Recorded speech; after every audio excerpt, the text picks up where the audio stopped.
जयंती जय जगन्नाथ उड़ीसा। आज फिर से आए हैं भैया। कहाँ से आए हो भैया?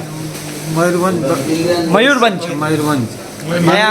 अच्छा, ठंडा गिरने लग गया वहाँ पे? हम ठंडा, प्रचुर ठंडा। बंगाल में ठंडा नहीं है ज़्यादा। तो भैया यहाँ पे आए हैं, भैया के साथ और भी 3-4 भैया लोग हैं यहाँ बैठे हैं। भैया लोग कलेक्शन वगैरह सब हो गया? जैसा वीडियो में दिखाया सब वैसा मिला है? हाँ मिला है। पक्का? आदमी लोग कैसा है? माल वाल दिखाने में हेल्प करता है? हेल्प करता है। ज़बरदस्ती माल बेचता है? नहीं बेचता है। नहीं। बढ़िया। यहाँ पे इनका कलेक्शन देखो इस प्रकार से पूरा जा रहा है, ये लाइन से हो जाएगा, ये पूरा यहाँ से है। अगर आप उड़ीसा से वीडियो देख रहे हो तो पहले तो शेयर कीजिएगा, ठीक है भैया? नया चालू किया ना? ऑलरेडी दुकान था, अभी एक नया बिजनेस किया है? नया बिजनेस कर रहे हैं। अगर आप भी नया बिजनेस कर रहे हो, करना चाह रहे हो तो आ सकते हो।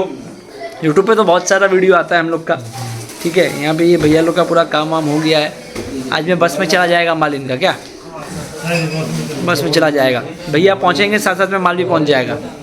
और मोटा मोटी 2-4 कतरा, हाँ बस का फैसिलिटी वगैरह रहता है।